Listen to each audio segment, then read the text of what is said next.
My name is Mike Lejeune. I'm president of Lighting the Path. I'm on the board of directors for the HAAPC, and I've been blessed to have served in the various capacities over the years. And when they asked me to help host this conversation, I jumped on it real quickly, especially when they showed me the names of the three people I get a chance to play with today. What we're going to do is we're going to spend roughly the next hour just asking questions and talking amongst ourselves. We thank those who submitted their questions to us ahead of time. There is a button down at the bottom of your screen that's a Q&A button, that if you do have questions that you'd like to have us ask, if you'll put those up, we will try to get to them in the session. If for some reason we don't answer your question directly in this hour time block, we will reach back to you by email. So we'll respond to you one way or the other. But we'll try to get everything in that we possibly can. We thank those who've submitted questions to us before. To get kicked off with, let me tell you a little bit about our three panelists. And then I'm gonna ask them, the first question was, how did they get started in this wacky business? Because you'll find that all of us, I was 21 years old, stumbled into this business from Louisiana when I came to what I called Emerald City, which was these big gleaming buildings that were in Houston going up at the time, trying to figure out what I wanted to do. And I went to what was called an employment agency. And my version of the story is I told they couldn't find me a job, so they did the next best thing. They just hired me and stuck me at a desk, and that's how I stumbled in this wacky thing. But we've got three people that you're going to hear some amazing truths about what this business is like when you really apply what I call success principles that they walk each and every day with. And so first of all, let me introduce Stephanie King to you with MK Personnel. Hi, Stephanie. Hi.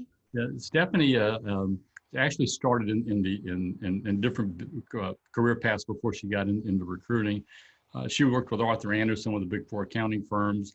Worked with Northmark Capital and Emirate in real estate, and then she changed her career about 6 years ago. And that's when she joined MK Personnel as a recruiter. And I love the fact she says, I never looked back. I mean, it's like she got into it and just took off. And she works in the administrative area, accounting, office services, and does work in direct hire as well as contracts. So she works a blended desk. And so in this past year, in 2019, she was actually our #2 award winner for direct hire recruiter in the administrative division of the HAAPC. So Stephanie, thank you so much for playing with us today. Sure. Thanks for having me. Real quickly, how'd you get started in this business?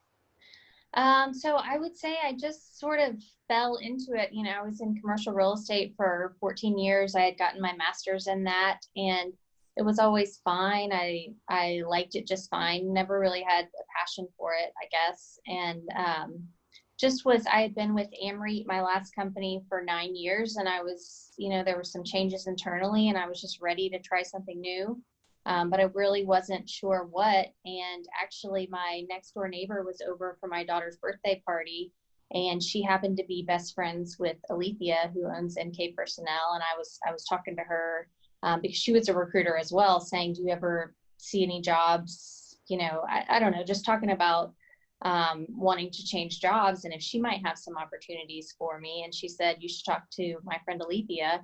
And so she and I connected, and I had never thought about recruiting ever, but the more we talked about it, I like engaging with people and helping people. And I thought, this could be the right thing. And I took a leap of faith, went from a completely stable job to a, commission-based, riskier job, I guess, but I love it. And I don't think I would ever want to do anything else. Super. Well, you're definitely impacting a whole lot of lives based upon the numbers that you've turned. So congratulations on your 2003.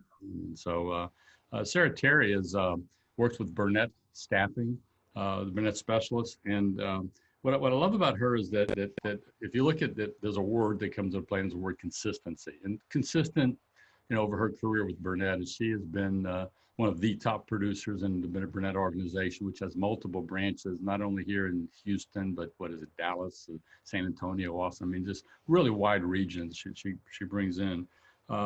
She's a consummate recruiter. She works engineering, and she's also bilingual. She and I were talking about this earlier because she speaks IT. I want you to know that. So she's a consummate recruiter because in finding out a little bit about her background, she actually went on a client meeting and visited a client, and that's where she recruited her husband, if I understand correctly, and met him that way. And if you talk about multitasking, last year she produced some amazing numbers. Put her in her. She was the number 2 person, I think, in our direct hire area. And what was exciting about her background, look at last year, not only did she run outstanding numbers both in direct hire search with contract business on top of that, but she had a baby at the same time. Yeah, Sarah, thanks for being with us today. Tell us, how did you get started in this? Thank you. I'm excited to be here. So I got started out of college, out of A&M 16 years ago. I had a friend of mine that was in recruiting for a small firm here in Houston, and he said, "Hey, I think you'd be great at this." And so I took the job. And then a year later, I found myself applying to Burnett. I also applied and interviewed with Richard, Wayne, and Roberts, and I had 2 offers, and I was trying to decide between the 2, and I ended up going with Burnett. And so just have loved every minute of it and learning from the best. Sue Burnett, one of the best in the business, and working for Kevin Gwen, my manager. It's been a great 15 years. So. Okay, we're going to come back and ask you a little bit more about questions about how do you manage when that kind of productivity when you have this urchin that you're carrying around with at the same time. So that's definitely a question we need to address. Our third panelist today is somebody that I've been blessed to have known for, and Nicole, more years than I think we'd like to admit, for quite a while. Nicole Self is a partner within the Richard, Wayne, and Roberts organization, which is one of the largest recruiting companies here in the Houston area. Does a lot of work in real estate. I had an opportunity to interview Nicole last year when I was interviewing $1 million producers and people who produce over $1 million on their desk. And I loved her story of how she both got in this business and her dedication toward accomplishing what she does. I jotted some notes down. She works in national practice and does a lot of work at the retained search level now. It's not how she started. She migrated in that area. And I looked at this because I know Nicole well, both from a business standpoint as well as personally. And there's 3 words that come to mind when you look at hers. It's family, faith, and friends. I mean, she is just driven by a passion for interacting with people. And you look at the numbers she's produced. She's built. She was the very first person in the RW organization to crack the $1 million mark, and she's produced now over $14 million in revenues for RWR in her time within this amazing and wacky business. So Nicole, thanks for playing with us. Yeah. Tell them how did you get started in this business? My neighbor, another neighbor. I was at the pool one day and just was talking to one of my neighbors, and he asked what I did, and I told him I sold vitamins and nutritional products. And as we were talking, he asked me where I went to college, and I had told him that I went to HBU and did gymnastics. And he was like, "Did you get a scholarship?" And I said, "Yeah." And he goes, "Oh, you should come interview at my company." And I'm like, "Well, what do you do?" And he said, "Well, I'm a recruiter." And I had no idea what that was. And he was like, "You have to come and interview at my company." So he told his boss at the time, Neil Hirsch, who was our VP back then, about me and asked if I could come in and interview with them. I didn't have a navy blue interviewing suit, never put together a resume, had no idea what corporate America was like. I was probably 26 at the time. And I went in and interviewed not knowing what a recruiter did. But when I heard that there was a retail division, I was like, "Ooh, I like to shop. I could do that." So I decided, I went in there and I met with them probably 4 or 5 different times and met my boss, Mark Dremley, who became my mentor and trainer and boss, and just fell in love with it. It was, I knew I could talk on the phone because I had been a teenage girl, and that's pretty much all we do as teenage girls. So I thought, talking on the phone, meeting people, dealing with the retail industry and restaurant industry, I can do that. So that's how I got started.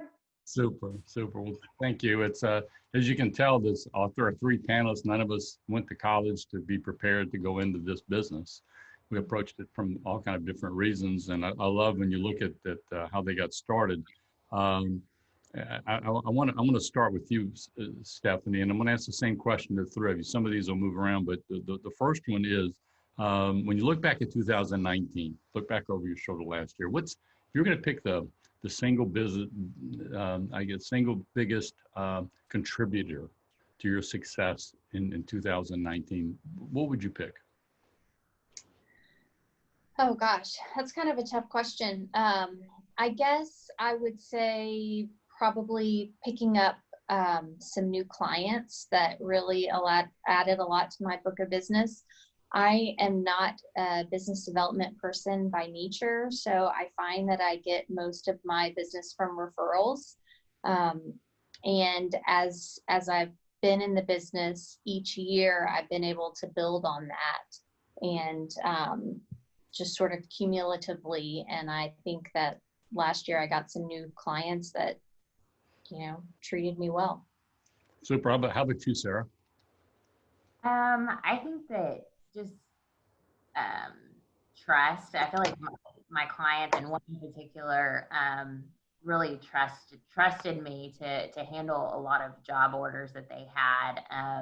They were growing in one particular area, and they said, "Hey, we have had this retained firm working on this for 6 months.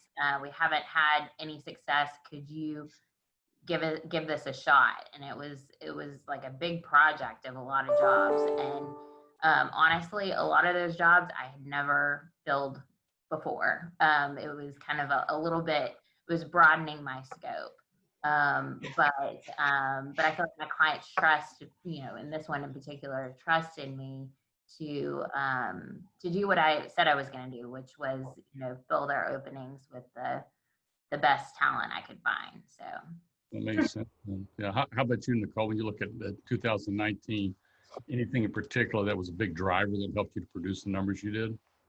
I think I lost you guys. Can you hear me? Yes, Oh, okay. You disappeared though. But so I would say last year, my focus was really on trying to fill my clients' jobs that were very urgent needs and not getting sidetracked on jobs that people would put out that I wasn't sure if they were urgent needs. And so I would just focus on my clients' jobs that I knew I was going to get action on very quickly because they were retained searches. And I would work them, late at night, early in the morning, on the weekends, whatever I had to do to get the candidates in front of them as quickly as possible. Mm-hmm. Yeah. So when that's a great setup for this next question. And when we were doing our sound check yesterday, I asked you all this question. I thought I was going to ask it again tomorrow. And that has to do with planning and about how you go about planning. And I love the answer that all three of you gave on this, where you didn't look at planning as being in your mindset, a driving thing. The question has come up that people have asked: how do you go about planning? Nicole, we'll start with Leslie. Nicole thinks she's having a tech issue here. Sarah, we'll go to you first. When it comes to plan, how do you go about planning, or maybe the better word is organizing your day?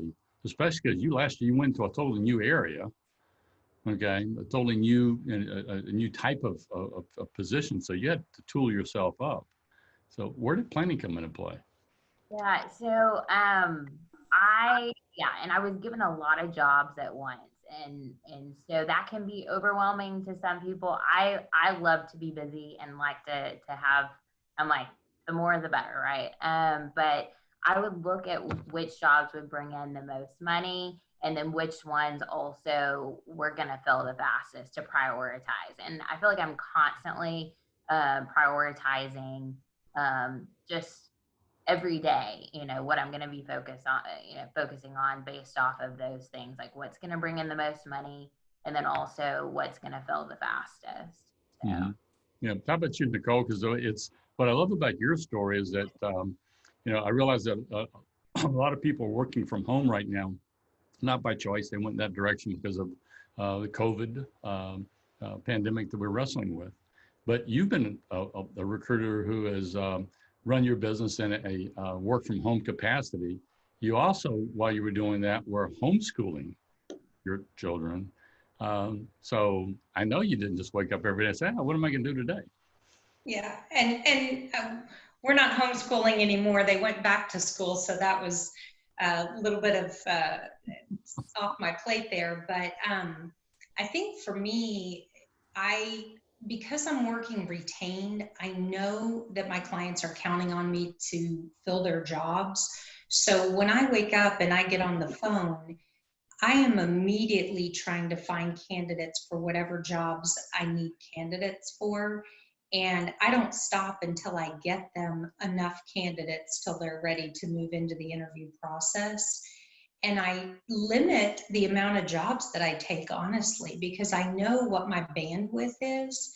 And I know how much I can handle in order to provide the type of service that I want to provide for my clients. So if people call me and it's jobs that I don't think are going to be the right level for me to do at a retained situation, or the type of job that I'm really good at, I typically won't take it.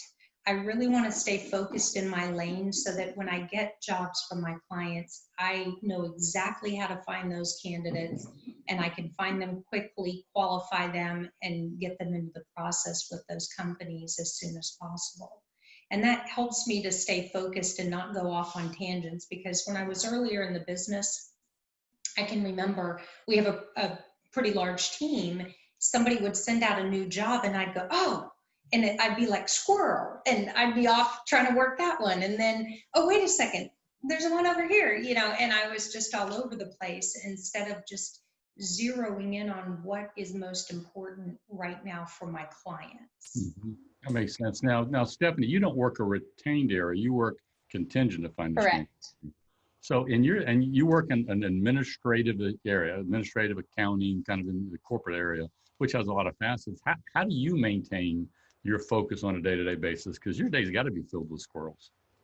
So yes, I mean, I would say that you have to be flexible and no day is ever going to be the same. And I'm constantly prioritizing, day by day, hour by hour.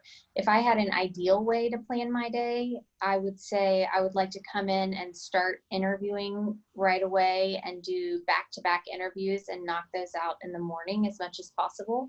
And then have the rest of the afternoon to write presentations, do sourcing, do all the things that come with that to be productive. But it just doesn't always happen that way. We have to be flexible for our candidate schedules and our client schedules. And so I would say it just changes for me day by day. Yeah. So if you look at your business mix, how much of your monthly production, quarterly production, comes from existing business, sort of repeat business from clients, versus having to go and look for new business to add onto your mix? It's hard to say because I would bet that it varies month by month.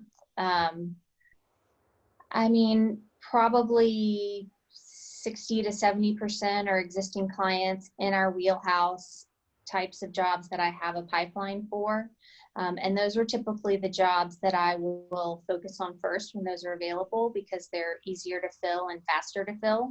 And then when there's more time, I'll go to the ones that are more outside of the box and work on sourcing for those types of jobs.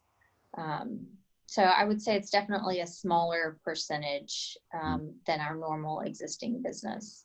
Moving that area then. So how about you, Sarah? You in the you talked about referrals as being a huge driver for your business model, but then last year you picked up some new business.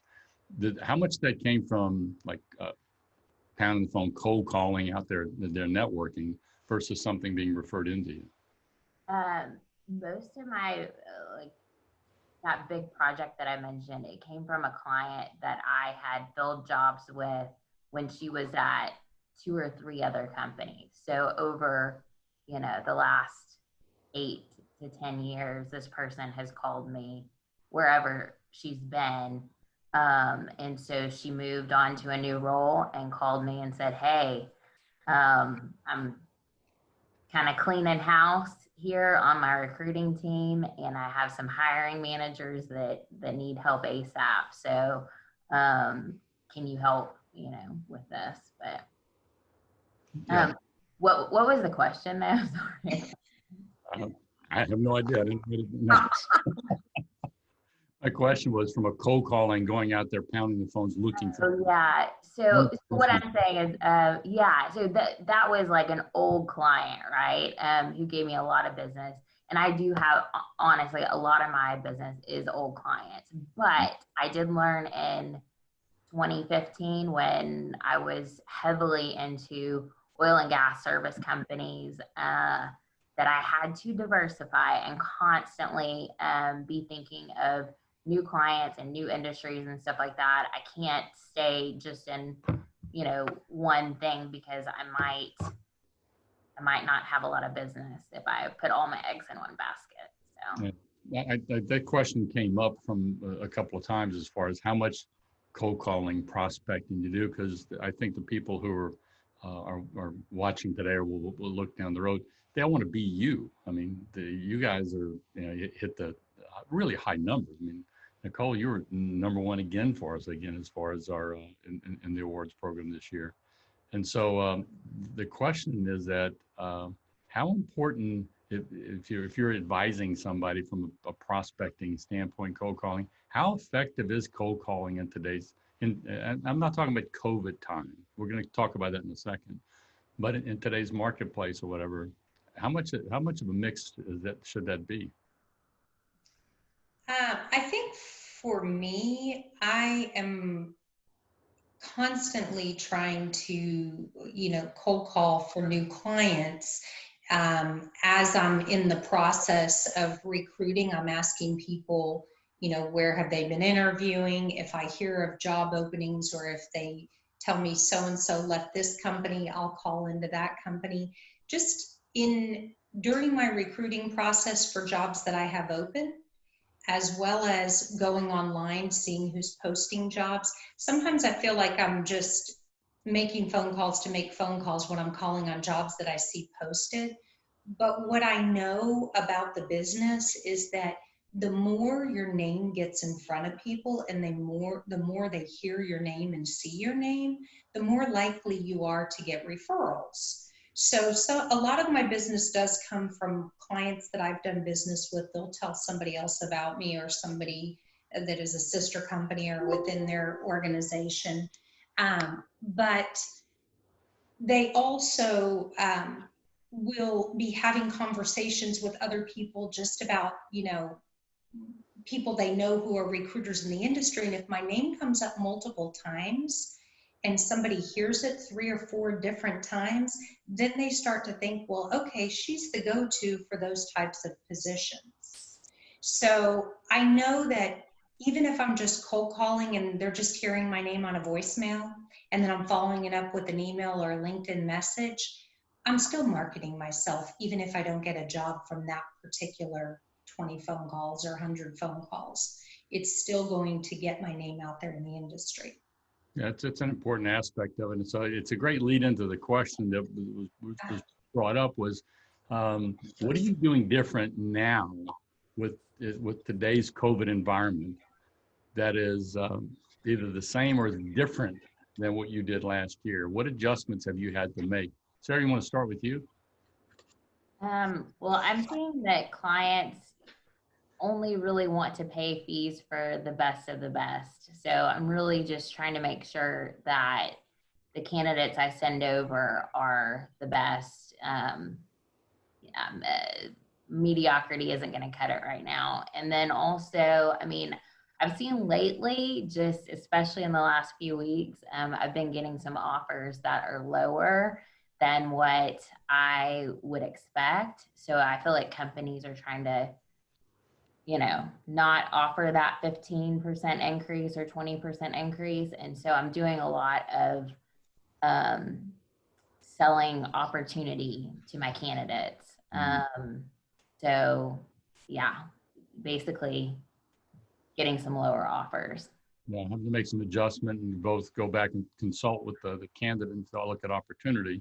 Are you spending a lot of time actually going back and trying to coach clients about, because you work engineering IT, and so we don't have 13% unemployment of engineers and IT people. So you're still in a high demand, low supply marketplace. Are you spending a lot of time coaching your clients on that? Yes, and they listen. I feel like they listen, but I feel like they're getting pushed back from higher, people that are above them. Luckily, I've still been able to close some jobs that I was a little bit nervous about by selling the opportunity and looking beyond just the pay. But it's been challenging lately. That makes sense. How about you, Stephanie? If you look at this year, I'm assuming current versus last year, what adjustments have you had to make? I mean, the biggest thing for us is that it's always been our policy that we meet every candidate in person. They come into our office, we sit down with them and, get to know them really well, see how they present, how they would be on an interview when you send them out. So that was a huge change for us to have the mentality to switch to doing FaceTime interviews, which we've all gotten used to it. And I guess you just kind of have to ask a few more questions to gauge professionalism and just kind of keep your fingers crossed that they're going to do well when they go out to meet with your client. Yeah, it makes in person. Yeah. Now, Nicole, your market has been affected pretty heavily because not only do you work in real estate, but your real estate projects have a restaurant been to it, doesn't it? So I focus in retail and restaurant across different disciplines. So we do real estate, construction, we do operations, legal, human resources, all different types of positions within the retail restaurant world. So our clients, the majority of them were hit very hard, but then there's certain segments of the retail restaurant world that actually benefited from COVID.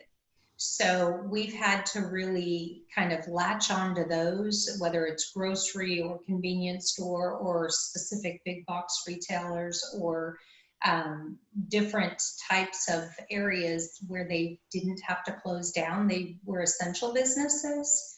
We've had to just kind of latch onto those. But we have seen, at least I've seen in the past 4 positions that I've filled, candidates with multiple offers, which I was really surprised. At least in one case, I had a candidate that had 3 offers before my client put an offer out. I was like, what? So it's interesting. In some cases, you think there's just this plethora of candidates out there, but then in other cases, companies are looking for very specific, high quality, high level candidates, and they're competing with quite a few other businesses out there that want that same type of candidate. Yeah, it's kind of like what Sarah was talking about, best of the best. I had a client I was doing work with last year that was up in the Midwest in Iowa. Unemployment was not 3.2, it was 1.6. I mean, it's ridiculous unemployment. And we saw business transactions taking place with less than, the normal standards. And I love, Sarah, your word about mediocrity. Mediocrity doesn't cut it at all in this business, period. But today's time is you have to be pushing higher and more, which leads me to the question that a number of people are interested in. It has to do with numbers, because I think, especially when we first get in this business, you look and say, it's like you're told to pound the phone, get on the phone, make phone calls. And they look at you and they think that your phone just sits there and because you have all these relationships and the business just rolls in the door and you just sort of count checks. When you look at your weekly/monthly metrics or statistics, what kind of numbers do you think that you run that's important for people to pursue?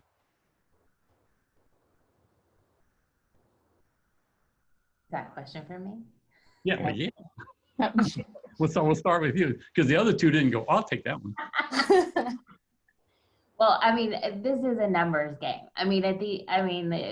For for anyone, this is a numbers game. I mean, and I feel like as you gain more experience, you know who to contact. And so maybe your numbers might be a little bit less, but at the end of the day, like I'm always going to try to talk to as many people as I can to get to that best of the best, right? Because I mean, you may think that your 10th call is that candidate is the best candidate, but your competitor may make more calls than you and then get to, you know, the one that gets the job, and that hurts. So you just, yeah, I make as many calls and I never, you know, really think that it's filled until it's filled. Yeah. How about you, Stephanie? Yeah, I mean, I don't feel like as far as actual numbers, I don't really track numbers so much. But I'm all about trying to meet and interview as many candidates as possible. Our business is a little bit different in that our jobs, you know, we try to kind of stay in the lane of administrative or, you know, accounting and finance. And so we really, really try to build a pipeline of candidates.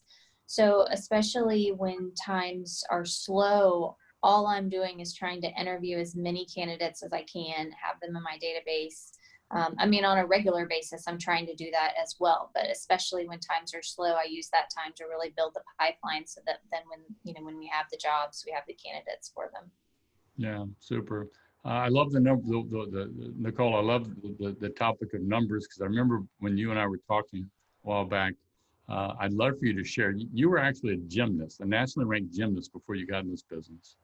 And then you started selling some type of healthcare types of products or something like that before you got in. So you were already doing a bunch of cold calling.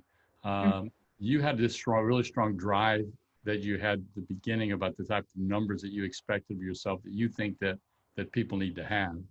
What's your attitude as far as hitting metrics and numbers?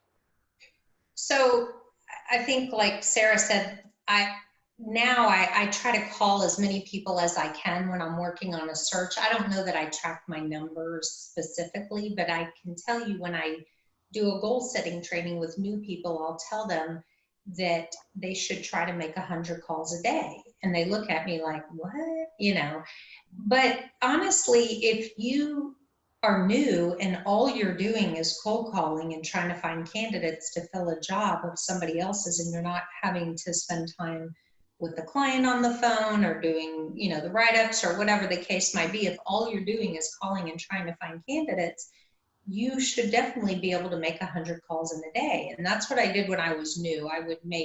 We had a phone award you could win, and it was this gaudy kind of gold phone that would sit on your desk if you made the most phone calls in a week. And I was always competing for that. And usually it was 500 to 600 calls a week. And that's because that's all I did was make phone calls.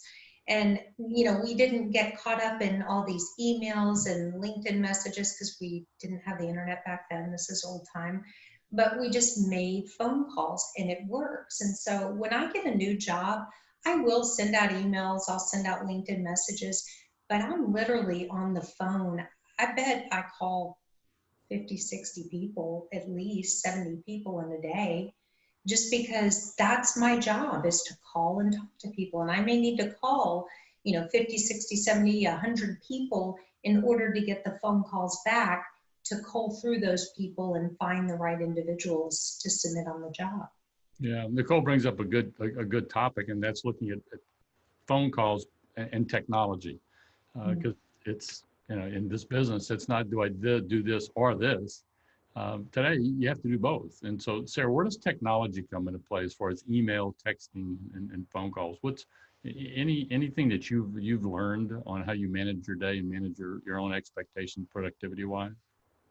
Well, I use LinkedIn a lot as a good source, for sure, with technology, but I will say that the phone, I'll email people, but like, there's nothing that replaces a good phone conversation with a candidate, and, you know, and then also with your client. Like, I try to have as many, you know, conversations with my I feel like the more I get to know my candidates and my clients, then the more that, you know, they trust me, and we build that relationship to get to the placement. It just helps. So I'm a big phone person, but I will text, my candidates sometimes, and I use LinkedIn and other sources too. Yeah. How about you, Stephanie? Yeah, I would say I use everything. I use LinkedIn a lot for sourcing, but then, when I'm calling candidates for a job, when I get a new job, the first thing I do is I'm picking up the phone and calling them. And if they don't answer, I'm leaving a message and saying, I'm going to follow up with an email, sending you a job description. And then if I don't hear back, or sometimes right then, I'll send a text to, hey, I just sent you a job description, take a look. Because I find especially some of the younger candidates aren't checking their voicemails right away or at all. So I'll just do whatever I have to do until I can get in touch with somebody and try it all. Yeah. How about you, Nicole? I kind of use all avenues. I do like phone calls. I'm not one to do everything over email or messaging, because I feel like you're not creating a relationship with somebody unless you actually are physically speaking with them. And I have seen recruiters who will do the whole transaction through emailing back and forth, but they don't really have a relationship with that person. And so then the next time a job comes open, if they don't get that position and you call them again, they don't really have that connection with you because you didn't have that personal interaction with them over the phone. So I try to do as much phone calling as possible. I use LinkedIn to send messages, but once somebody responds that they're interested, I definitely pick up the phone and call them. I use Zoom Info to get phone numbers and emails, and we have a big database of candidates as well, and other industry resources that we use. So all of those come with phone numbers, and I'll call as well as send an email. Okay, so I'm hearing again, another one of the questions has to do with technology. What are your top technology resources? Because we have a ton of them today that we didn't have 10 years ago. LinkedIn, of course, is the go-to thing. Nicole, I'm hearing you talk about Zoom Info, which is an information database building type of resource. Any other technologies that are sort of your favorite go-to, or things that you've either stumbled into or that you found really helps you to be able to drive your business? I'm just asking that in general. Use Indeed. Right. Indeed, from a job, because the job board reach that Indeed has going out, Right. it goes through and actually spiders through and pulls a lot of information in. And so, any other technologies that work well for you? Anything for you, Stephanie? I can't think of anything else. The top ones then. So, one of the questions that was asked has to do with the word consistency. And it fits back into managing your time, managing your day, organizing, focus. But how do you manage? And a rather better way of asking the question: how do you stay consistent in your productivity? So week after week, month after month. Sarah, how about you? I think just staying positive is a big one for me. I mean, just yesterday, I had a candidate get a $50,000 counter offer. I mean, $50,000 more than what my client is offering. And so I'm dealing with that right now.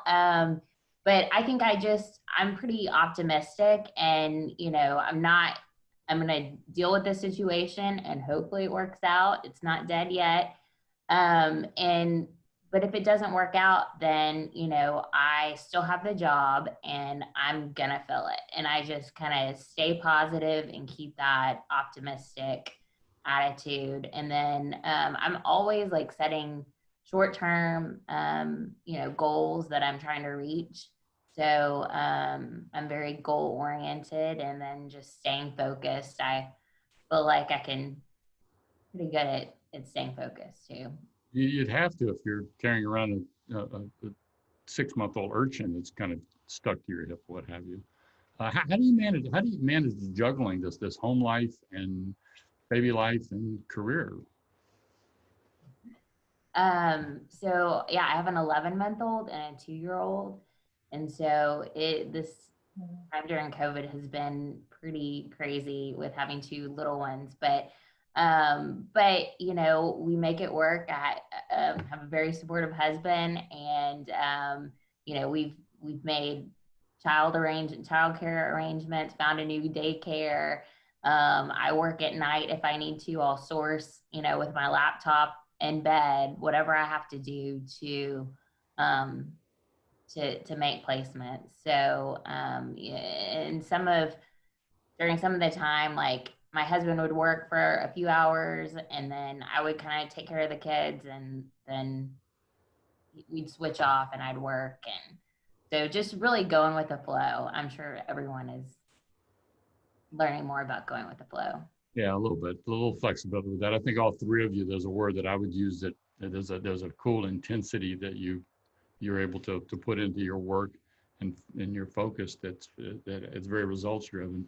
You know, Nicole, for you, is there anything in particular when it comes up when somebody asks the question, how do you stay consistent? How would you answer it? How would you answer it? I don't know that I am consistent. I guess I can't stand to not be productive. So when I am in a situation like just right now, doing this presentation at a time when I just filled several positions and now I'm trying to get new jobs. And I feel like I'm calling, and I'm like, I need work, you know, I need jobs.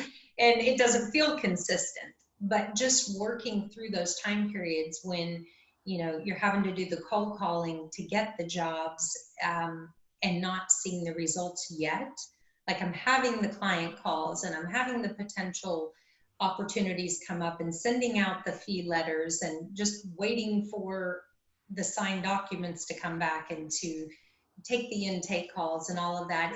It's just doing the mundane cold calling when you want the actual results to happen quickly, but just getting on the phone, even though it's not producing an income right then.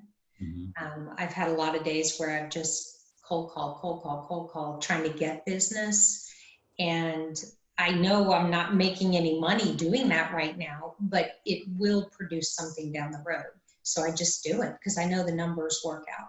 Yeah, so it's good. So being able to look at things in somewhat of a longer term time frame. That makes sense then. Yeah. Stephanie, what about you? I know the leadership team of your company, and one of the things that they brag about you on is that you don't have to worry about this, you know, person. I mean, she runs a desk, she does her thing, and you count on that. What do you do to consistency? Yeah, I mean, I would agree that this business is not at all consistent, but I find that I just try. I just stay busy all the time. So if we have a ton of jobs to work on, then I'm, you know, crazy busy trying to write presentations and get candidates and make presentations to clients and get all that done. And when things slow down, I tend to maybe focus on those jobs that I mentioned earlier that are a little bit more outside of the box that I have to specifically source for. And so I'll kind of go down the line and work on the jobs that somebody else may have that I might not normally have time to focus on. So I'll source for those outside of the box jobs, or I'll take that time to reconnect with candidates that I haven't talked to in a while. And same thing with clients, check in to see if they have new jobs. I just find a way to do the things that I don't have time for when I'm super busy, when things are slower, and it just all seems to sort of shake out. Yeah, I think we've answered this question, but I want to ask all three of you because it's come up.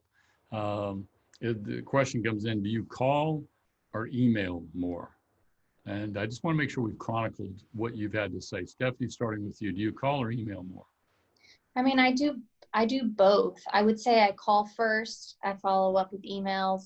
And then in the course of working on a deal, I mean, there's a lot, I send a ton of emails. So after having, you know, the conversations that need to take place on the phone, then it's the little things or the little questions that you can just get a quick answer by email or text. But definitely the conversation, you know, the things that are just better said on the phone, talking about a job, you know, making an offer, getting candidates feedback on an interview, asking those questions that are going to help you make the placement.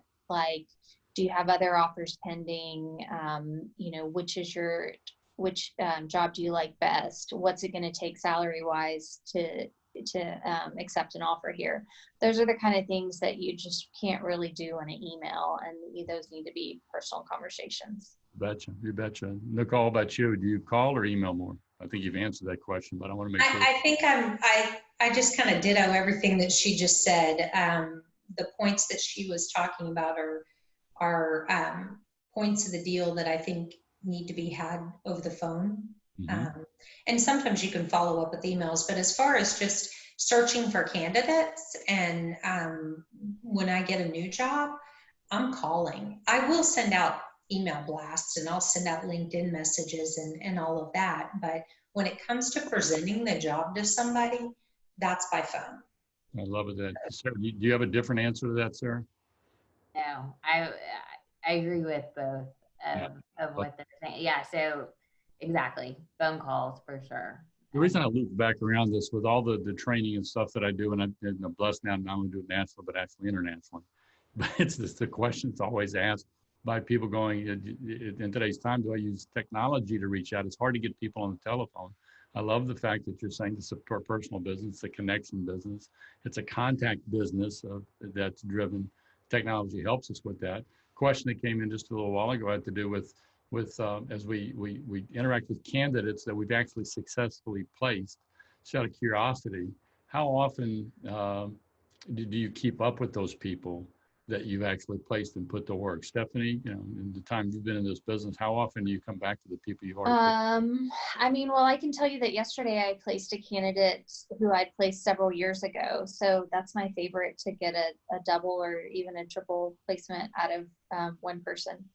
So I would say we do a very good job of staying in touch with candidates during the first 90 days, you know, during the guaranteed period, to see how things are going. I probably lack a little bit in staying in touch after that, but it's definitely a goal of mine to do so, because you have those candidates that end up, you know, maybe unhappy and they don't want to reach out to you because they think that you placed me here and they don't want to tell you that they don't like it. But I mean, I've had it happen several times where I can place a candidate again, and that's great. How about you, Sarah? How would you answer that? How often do you stay in touch with the talent pool that you've put to work? I follow up with my candidates, you know, like a week after they start, just to make sure that things are going okay. And then sometimes a month later, I mean, some of those candidates have referrals that they'll give me. So I try to get referrals and just stay in contact. Some of my candidates have, one of my candidates just turned into a client. So that was good. So we're about to fill a job for him. So I think it's, you know, it's important to stay connected in any way you can, you know, through LinkedIn, you know, send a message or reach out, call people whenever you can. I mean, just all of these connections will, you know, could lead to future business or future placements. And I've placed people, there are a few engineers out there I've placed 2 or 3 times over the years, believe it or not. So yeah. Yeah. So as we start winding things down, the question that's popped up coming from new people who are new in the industry, what advice would you give to somebody who is considered to be kind of a rookie or kind of get early in their career in this in our profession? You know, Stephanie, what would you advise? I mean, I remember when I started, and it is very discouraging to get started because it takes longer than you think it's going to take to ramp up. So I would just say to anybody new, just keep at it, keep making your calls, interview as, you know, many candidates as you can, build a pipeline, because it will pay off. And after, once it finally clicks and it gets going, it just has a compound effect. So the more connections you have and the more people that you know every year, I mean, barring things like shutdowns, every year gets better, and it gets easier and easier the longer that you do it. But just hang in there at the beginning, because it's tough for everybody, and it can be very discouraging to get started. Super. How about you, Sarah? numbers, numbers, numbers. It really is a numbers game. Just smile and dial and believe in yourself, because I mean, this business, the sky's the limit. And so anybody, I believe, anybody can do this, and you just gotta, you know, keep going forward. So, Nicole? I would say learn your industry well and become an expert and become somebody that companies and clients want to go to, because you know the people that are the players in your industry, you understand the jobs. I think there's probably nothing more frustrating to a client when you don't understand what their job is and you're marketing yourself as an expert in that industry.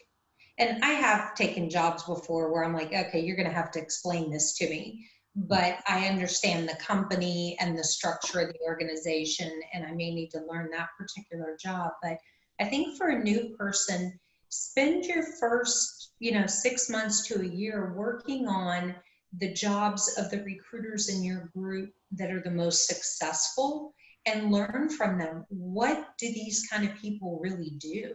Learn about your industry, the candidates, the jobs, as much as you can, so that when you do go out and you try to build business yourself and get clients, that you truly are marketing a service to them that's not just, I can go find people on LinkedIn.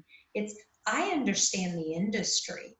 I know what the market looks like, and I'm here to consult with you and explain how to find the right people for this type of job and what the marketplace looks like for these types of people. So you're really truly a consultant for your client. Yeah, question that just popped up over here was that, do any one of the three of y'all have a referral bonus plan that y'all have that you offer? Mm-mm. I don't. we do at Burnett. Yeah.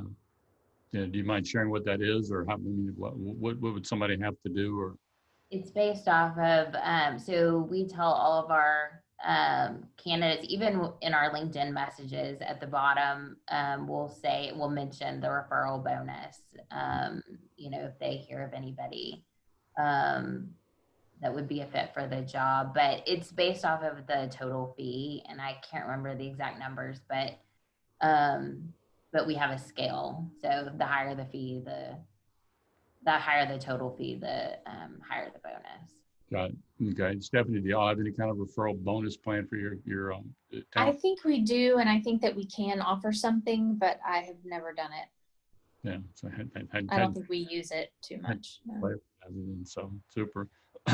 Here's as we draw to a close, two questions. The first one is, we talked about the importance of establishing referrals and how important that is in our business. Anything in particular from an advice standpoint that you have to help people increase the number of referrals that they get, or how you go about soliciting referrals? How about you, Sarah? I mean, I think the best way to get referrals is just by having a good relationship, with the candidate. So yeah, I feel like, the stronger the relationship, the more they're gonna want to give you referrals. But, don't be afraid to ask. I mean, in any conversation, whether it's taking a reference or, even asking clients or whatnot. I mean, people know people. So yeah, I'm big on referrals. Yeah. How about you, Nicole? I think that once you've established a relationship with your candidates or your clients, especially your clients if you're filling their jobs, and they have people that contact them in the industry, they're going to give you as a referral if you do a good job for them. So I guess for me, I probably don't ask for referrals enough, but I feel like I've been fortunate to get quite a few referrals just by working hard and filling the jobs for my clients. And as far as candidate referrals, I do ask every time I'm talking to somebody, if they're not interested, who do you know that might be a fit for this? And, most of the time I'll get referrals from people. I even get them when I send out emails to candidates because it's people that I've had phone conversations with in the past.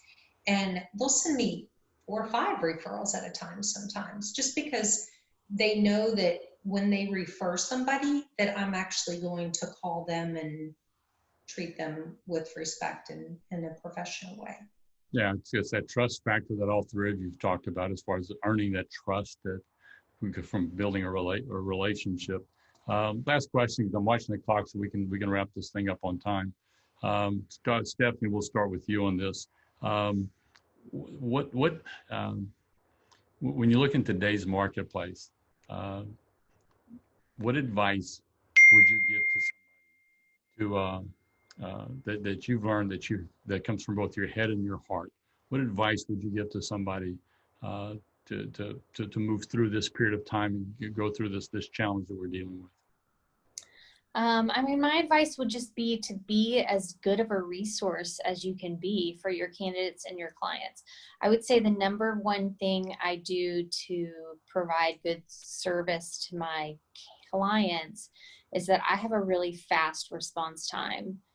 So when somebody reaches out to me, I'm getting back to them as soon as possible, and mostly because I don't want to look bad and I want to impress them. And I think that is the kind of the one thing that you can do that sticks in their mind and makes them think that you are a great recruiter. It's just something that seems to stand out. And I don't think they even necessarily notice that's what it is that they like about you. But it just seems to really help impress people. And it's just also my nature to want to knock things out as quickly as I can and move on to the next thing and not let it drag on. So that's my biggest advice, is just to respond to people, whether it be your clients or your candidates or other people that you're working with in your office that need your presentations. Just get it done. Super, great. Thanks, Stephanie. How about you, Nicole? No, I like what Stephanie said, because I'm the same way. I want to get things done quickly. I would also add to it that when I'm working, I want to represent the Lord in the way that I'm working, with a level of integrity that would stand out among other recruiters maybe that companies have used before. And so I try to run my desk and my business in a way that I'm respectful of their needs and I'm serving them.